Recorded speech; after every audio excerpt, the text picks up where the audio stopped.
Juma mekalo klimuga an saba samba fla ani muga andro DMS-TV channel so onije oni natuma ayo bismillah DMS-TV sanse foli antanu ba kan bangana la me ba ko bela jile mali kono ani mali koka o ko don kibaru ni o wakati seri sananga dasi anga bi kuno funi ba mani ka uluda o kloka ame o kina jigi ka be sega ndeme ni kuno funi ani kanina charlie ani ka o kuno dia kina joro wale ko fe bi kuno funi ba mu mabulo ni ka uluda o kloka do bitalige Tarata temini mekalo kile muga samba fla ani muga andurushu bamachi wale mauluna na ataki yere kon kene kanyeshi anga mali finitugu yere kon daga sigero min benedo jabali mara kon na mayoro mbe sekurere ne kon na ayana kafoka mali finitugu uluka chesiri anuka jatimine okon kera sabi mi bamachi wale maukani ataki o masela seba ya soro me anga mali finitugu ka fanfila ruko ne bamachi wale machama bone unina foga fogo bamachi wale manu ubula kataganika uwashu chamonto Juba poste de sécurité yoro mini kati chati teme kilometre bisabaka nini yoro ko fole alebe kita sira yere deka ayirala ka fo ko bambachi wale mauluna na ataki keni kanyeshi poste de sécurité manunuma teneshu mekalo kleta anu konoto ni kado tarata konna na mekalo klemuwa shufela nege kanye nani wakati ni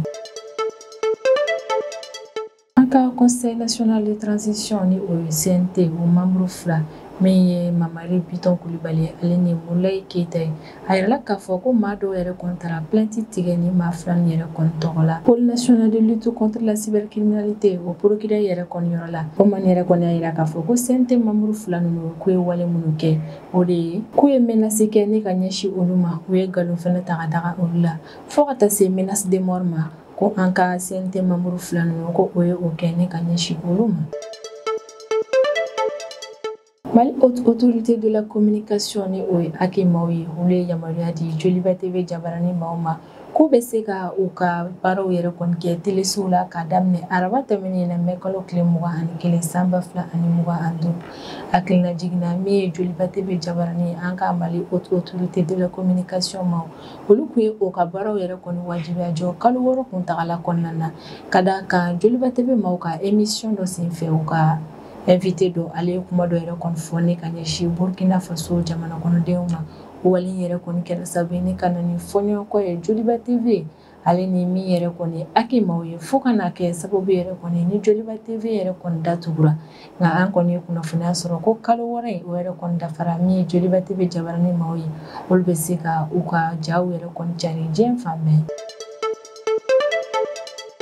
Komi investissement ko ye ayasi jamana konnana ko dona na tawlo ko kontena na ke kamana gaye amable kada ka me wakati mina na foko bi ayasi ka soro ko ministru olu yere kon be nyogo yela anka bamako konnana nyogo yemi yere kon sefe o be ka kuma nyogo ya teme on nyogo chala wala sami banque d'investissement confédéral do ka o yere kon sigisi ka mi konnana ayasi ka jamana yere kon ulube uba investissement ke ka siga uka jamana yere kon taganyani o investissement ni Donald Trump ni ale États-Unis jamana nyame avec les fleurs konbo mi téléphone na kuma yo otemena ale ni Russie jamana nyama ni nchala ni o Vladimir Putin jamana nyama flanu ka kuma yere konbo la femunuka ode Russie ale ni Ukraine ka kele ba yere kon ko komni jamana nyama flanu klali kuma la Donald Trump ale ni européen fene téléphone na kuma yere kon ke ni o Emmanuel Macron ni o France président Alexandre Stubb ni ale Finland président fota se européen jamana nyama wero yere kon ma Donald Trump kuma nyoya tamena ale ni nyoya jalla o kuma nyoya ni se fe Donald Trump ya la se bela jile yere kon komi Ukraine ale ni Russie ka kele ko kum yere kon ku bela jile ka jamana flanu to were ka uba kele yere kon yana bo on nyoya jalla yere kon wala yere kon kera sabu ni mi yere kon européen ka uluji yere kon kari ko sebe ni kuna fun banne be ambulo korobi amna mun wala aw ye bi don kibaru kon nan Anka Mali finitigu olu ya yira jamana kono denw bɛɛ la tuguni k'a fɔ ko min yɛrɛ kɔni bambaci wale kɛlɛli ko foyi yɛrɛ kɔni tɛ se ka olu bali o baara in na an ka Mali jamana fantan a naani bɛɛ lajɛlen na. An ka Mali finitigiw ka cɛsiri an'u ka baara kɛko ɲuman kɛra sababu ye n'u sera ka banbaciwale maa caman bɔnnen u ni na u ka kɛlɛ dɔ yɛrɛ kɔni sen fɛ. Tarata tɛmɛnen mɛ kalo tile 20 san 2025 banbaciwale ma olu nana fɔ k'u bɛ ataki kɛ ni ka ɲɛsin an ka Mali finitigiw ka dagasigiyɔrɔ 2 ma yɔrɔ minnu yɛrɛ kɔni bɛ yen Jabali mara de kɔnɔna na ni yɔrɔ ninnu bɛɛ lajɛlen bɛ yen Segu région de kɔnɔna na. Wa u nana fɔ k'u bɛ ataki yɛrɛ kɔni kɛ sufɛla nɛgɛ kaɲɛ 1 wagati de. Source locale ka kɔrɔfɔ la ko kɛlɛ yɛrɛ kɔni ganna an ka Mali finitigiw ale ni banbaciwale maaw ni ɲɔgɔn cɛ la ka d'a kan kɛlɛ yɛrɛ kɔni u tora marifaci la ɲɔgɔn na fo heure 3 kuntagala de kɔnɔna na. Ko nka an ka Mali finitigiw olu ka cɛsiri an'u ka baara kɛko ɲuman o yɛrɛ kɔni kɛra sababu ye ni banbaciwale maaw olu nana lajɛ k'a fɔ k'u bɛ boli ka bɔ kɛlɛkɛyɔrɔ min yɛrɛ kɔnɔna na. O b'a sɔrɔ min yɛrɛ kɔni u caman bɔnɛnen o ni na ka ban an ka Mali finitigiw olu y'o caman kɛ. Banbaciwale maa ninnu bolila yɛrɛ kɔni ka taga k'u ka su caman yɛrɛ kɔni to kɛlɛkɛyɔrɔ in na ni o kɔfɛ an ka Mali finitigiw olu yɛrɛ kɔni nana o su ninnu ta. A yirala k'a fɔ ko banbaciwale hakɛya min yɛrɛ kɔni bɔnɛna a ni na ni olu su yɛrɛ kɔni yera kɛlɛkɛyɔrɔ in na. O y'u ka maa su 10 bɔɲako yɛrɛ de kɔni u ma taa dɔrɔn ka u ka su dɔrɔn yɛrɛ kɔni to mun ye kɛlɛkɛminɛw ye. Banbaciwale maaw u perese kojugu bolila ka taga ka nin fɛn ninnu bɛɛ to ka d'a kan an ka Mali finitigiw olu y'a yir'u la k'a fɔ k'u yɛrɛ kɔni tɛna na u to yen k'u ka walejugu ninnu ta ni ka olu sɛgɛrɛ. Banbaciwale maaw bɛ nin ataki yɛrɛ kɔni kɛ o b'a sɔrɔ min ye an ka Mali kɔrɔyan fanfɛla yɛrɛ kɔni banbaciwale maaw fɔɲɔgɔnkɔba bɛ olu ni an ka Mali finitigiw ni ɲɔgɔn cɛ la a bɛ san caman bɔ. O ko yɛrɛ de kɔni kɛra sababu ye ni an ka Mali finitigiw sanga ani wagati olu bɛ opération kɛrɛnkɛrɛnnenw kɛ opération minnu yɛrɛ kɔni kɔnɔna na u bɛ banbaciwale maa ninnu ɲini ka u caman bɔnɛ u ni na walasa min ye jamana kɔnɔdenw ka lakana ye u ka se ka sabati an ka jamana fantan a naani bɛɛ lajɛlen na. Min an ka autorité militaire olu y'a yira k'a fɔ halisa nin yɔrɔ kofɔlen in na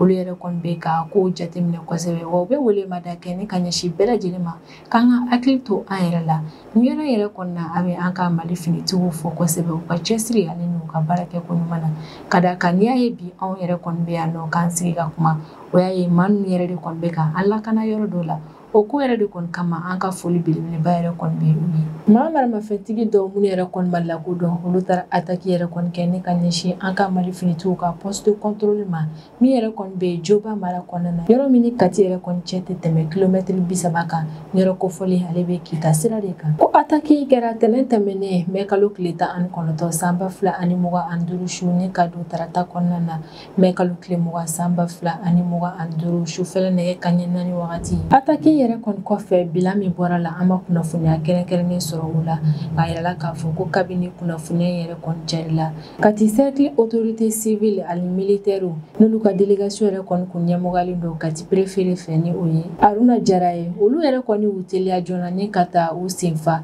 ka taa se poste de contrôle kɛrɛnkɛrɛnnen ma ni ataki kɛra ka ɲɛsin yɔrɔ min na de la délégation in ka visite kun kɛkun de ye walasa ka se ka taa yɔrɔ kɛcogoya yɛrɛ kɔni lajɛ u ɲɛ la min fɛnɛ an ka Mali finitigi minnu yɛrɛ kɔni bɛ poste la poste de contrôle in na ka se ka taa u ka jukɔrɔmadɔ yɛrɛ kɔni kɛ ni ka ɲɛsin olu ma ni ataki yɛrɛ kɔni ko ɲɛ kan an ma kunnafoniya kɛrɛnkɛrɛnnen sɔrɔ a kɛra cogo min yɛrɛ kɔni kan nka don n'a nataw la ni an ye kunnafoniya wɛrɛ sɔrɔ nin ko ɲɛ kan an bɛna na olu da aw tulo kan. Bito Mamari Kulibali ale ni Mulayi Keyita ninnu maa fila nin yɛrɛ kɔni an ka Mali conseil national de transition membre dɔw ye a yirala k'a fɔ ko maa dɔw taara plainte yɛrɛ kɔni tigɛ ni maa kofɔlen fila ninnu kama an ka Mali pôle national de lutte contre la cybercriminalité o procureur yɔrɔ la. Sources ka kɔrɔfɔ la ko maa min yɛrɛ kɔni taara plainte déposer ni maa fila ninnu tɔgɔ la o tigi ka kɔrɔfɔ la k'a b'u ka maa fila ninnu accuser fɛn min na o de ye nɛniw nkalontigɛw fo ka taa se menace de mort yɛrɛ kɔni ma ko maa fila ninnu yɛrɛ kɔni ye o kuma in fɔ vocal dɔw yɛrɛ kɔni fɛ kuma minnu yɛrɛ kɔni kun fɔn bɛn ne ka ɲɛsin an ka jamana kɔnɔden dɔw ma minnu yɛrɛ kɔni ma lakodɔn maa minnu taara plainte déposer olu bɛ hakilinajigi yɛrɛ kɔni kɛ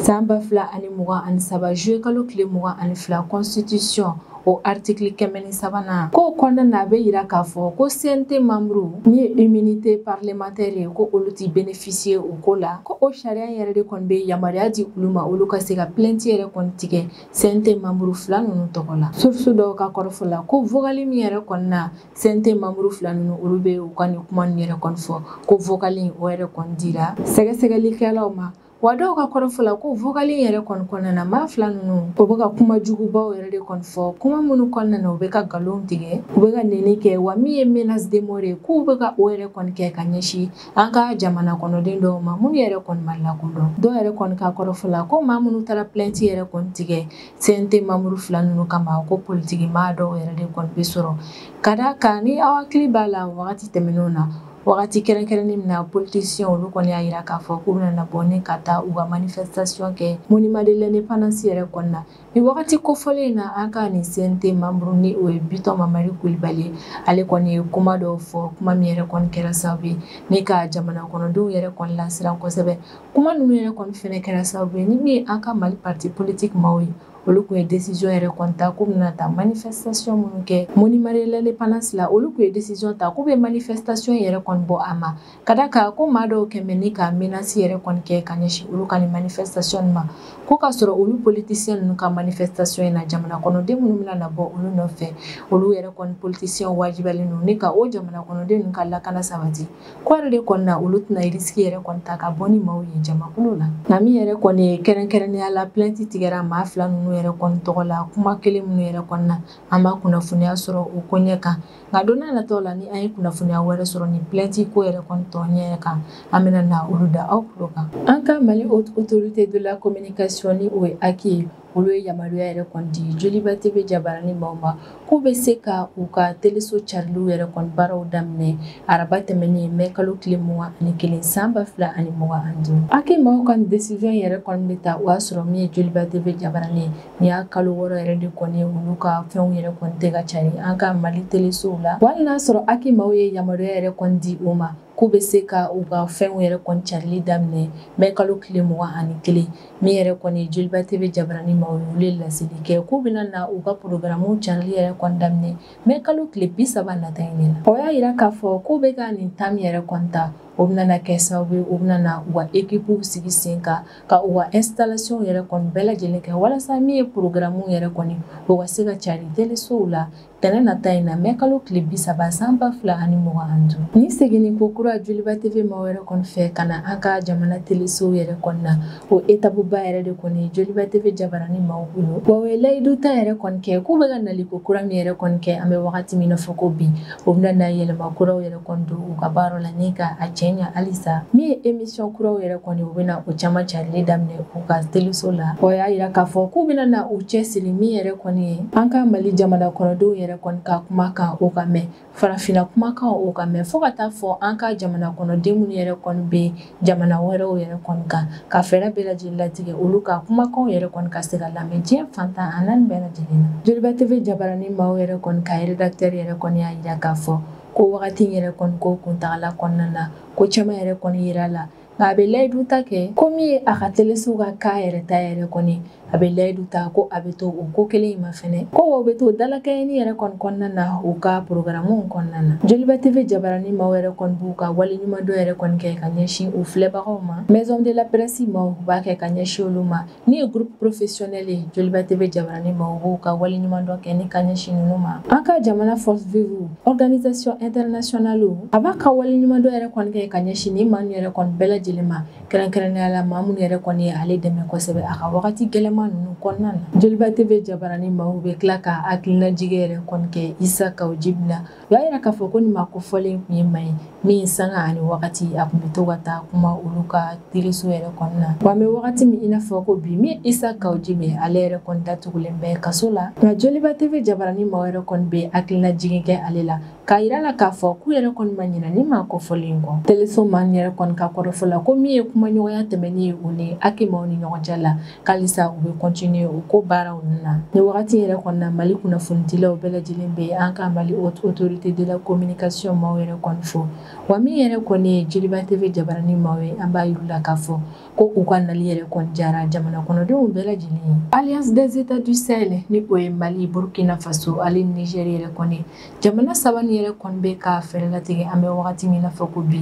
walasa min ye banque d'investissement confédéral ye ka nin fɛn yɛrɛ kɔni sigi sen k'a dɔn n'a nataw la ni kunnafoniya in lasera araba tɛmɛnen mai kalo tile 21 san 2025 Mali ministre de l'économie de fɛ ni o ye Aliou Seni Sane ye a bɛ nin kuma yɛrɛ kɔni fɔ o y'a sɔrɔ AES expert olu yɛrɛ kɔni bɛ tile damadɔ ni ɲɔgɔn ye la an ka Bamakɔ kɔnɔna na o ɲɔgɔn ye baaraw daminɛli k'olu ko minɛ kan Mali bɛ sɔrɔ ko minisiri ale bɛ nin kuma yɛrɛ kɔni fɔ yen nɔ Aluseni Sanu ka kɔrɔfɔ la ko Banque fédérale d'investissement et de développement ni o ye BCD AES yɛrɛ kɔni ko o ka baara fanba yɛrɛ kɔni bɛna kɛ min ye o de ye ka fɛɛrɛ latigɛ jamana saba nin bɛɛ lajɛlen ka se ka nafolobaw yɛrɛ kɔni bɔ ka u fara ɲɔgɔn kan walasa ka se ka jamana saba nin yɛrɛ kɔni ka infrastructure yɛrɛ kɔni ɲɛtaga ka o jukɔrɔmadon ni o wari ninnu ye wa a bɛna kɛ infrastructure kɛrɛnkɛrɛnnen dɔw yɛrɛ de kɔni na ni jamana saba ninnu mako bɛ min na kosɛbɛ o ye énergie ye transport agriculture hali ni a ɲɔgɔnna fɛn caman yɛrɛ kɔni Aluseni Sanu ka kɔrɔfɔ la ko AES yɛrɛ ka banque d'investissement yɛrɛ kɔni sigili sen kan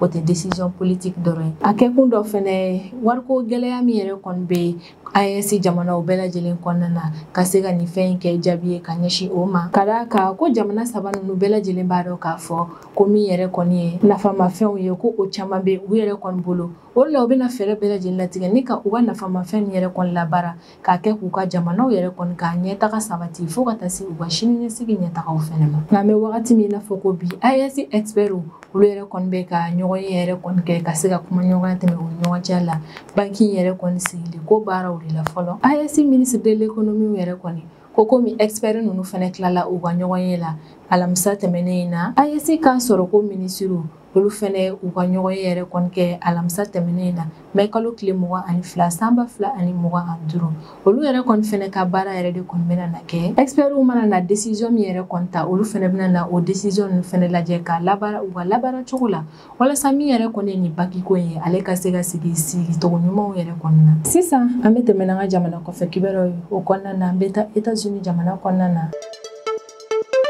hali n'a sɔrɔ Donald Trump kabini ale yɛrɛ kɔnɔna na fanga la ale yɛrɛ kɔni taara États-Unis kɛ médiateur ye Russie ale ni Ukraine ka kɛlɛko in ɲɛnabɔli hukumu yɛrɛ kɔni kɔnɔna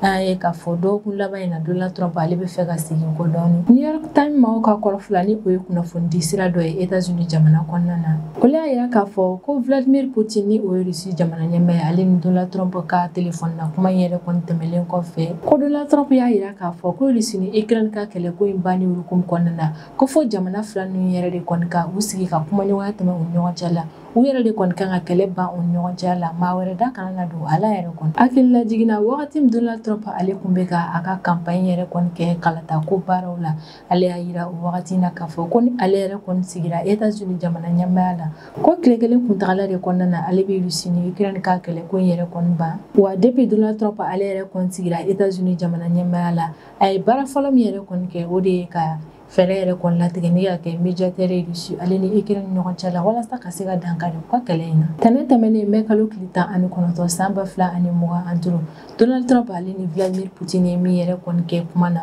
o ka ca ni heure 2 ye ani Vladimir Poutine tilalen kuma na Donald Trump ale ye Ukraine jamana ɲɛmaa wele ni o ye Volodymyr Zelensky ye a ye Allemagne chancelier wele min fɛnɛ ye Faransi président ye n'o ye Emmanuel Macron ye a y'o fɛnɛ wele Italie premier ministre fɛnɛ kun bɛ téléphone na weleli na Finland président fɛnɛ b'a la fo ka taa se commission européenne présidente yɛrɛ kɔni ma Donald Trump ale ye téléphone na kuma tɛmɛ ani ninnu bɛɛ lajɛlen yɛrɛ kɔni ni ɲɔgɔn cɛ wagati min ani Vladimir Poutine tilalen u ka kumaw la ko Donald Trump ni jamana man yɛrɛ de kɔni ka téléphone na kuma senfɛ a y'a yiru la k'a fɔ ko Russie ni Ukraine ka kɛlɛko hukumu kɔnɔna na ko jamana fila ninnu yɛrɛ de kɔni kan ka solution ɲini u ka kɛlɛba in na wa ni dɔgɔkun laban yɛrɛ kɔni na Donald Trump ale menace caman yɛrɛ kɔni kɛ ni ka ɲɛsin Russie ni Ukraine yɛrɛ kɔni ma a y'a yira jamana fila ninnu na ko n'u yɛrɛ kɔni ma se ka bɛnkan yɛrɛ kɔni sɔrɔ cessez-le-feu dɔ la ni condition tɛ min yɛrɛ kɔni na ko min ye États-Unis ale b'i sen bɔ médiation yɛrɛ kɔni na jamana fila ninnu ka kɛlɛko la soso dɔw fɛnɛ ka kɔrɔfɔ la ko Donald Trump seginna a kɔ tuguni min yɛrɛ kɔni ye sanction ko tali Russie yɛrɛ kɔni kama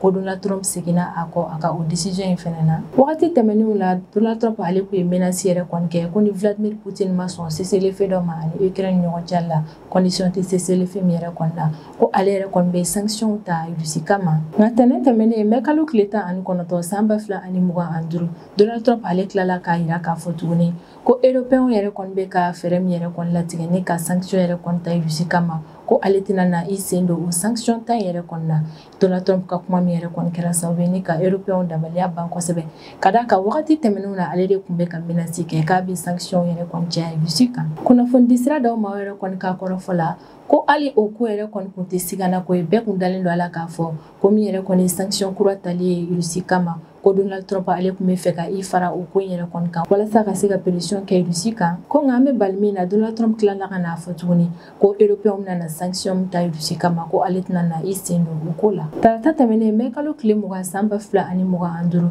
Union Européenne ka ministre des Affaires étrangères olu yɛrɛ kɔni ye bɛnkan sɔrɔ sanction kuraw tali la Russie kama. Européens ka o responsable dɔ yɛrɛ kɔni ka kɔrɔfɔ la ko Donald Trump kun ye o menace min yɛrɛ kɔni kɛ wagati tɛmɛnenw na ko a bɛ fɛ ka sanction yɛrɛ kɔni caman fara Russie kan ko Donald Trump ye o kuma in yɛrɛ kɔni fɔ ten dɔrɔn de ko nka ŋaniya foyi yɛrɛ kɔni kun t'a kɔnɔ ni ka sanction ta Russie kama. Nka min yɛrɛ kɔni ye Donald Trump ka fanfɛla ye dɔw ka kɔrɔfɔ la k'a bɛna fɔ a bɛ fɛ ka i sen bɔ médiation yɛrɛ kɔni na jamana fila ninnu ni ɲɔgɔn cɛ la. A kɔni y'a jira k'a fɔ ko kɛlɛ in yɛrɛ kɔni walasa a ka se ka ɲɛnabɔ ko fo jamana ɲɛmaa fila ninnu yɛrɛ de kɔni ka solution ɲini u ka kɛlɛba in na. Ko ɲɔtɛ min yɛrɛ kɔni ye maa sen donnen ye a ko la k'ale ma d'a la k'a fɔ ko o ko in yɛrɛ kɔnɔna na dankari kɛlɛ in na. Ni ne bɛ dan sigi an ka bidon kibaru la an b'an kanubaga n'a lamɛnbagaw bɛɛ lajɛlen fo Mali kɔnɔ ani Mali kɔ kan an bɛ hakilina jigin k'aw bɛ se k'an dɛmɛ ni kunnafoniya ni kanni na carilen ani k'aw hakilinaw di hakilina jɔyɔrɔ la. Wale kɔfɛ an b'a fɔ yan nɔ ko aw k'an bɛn a ɲɔgɔnna wɛrɛ ma.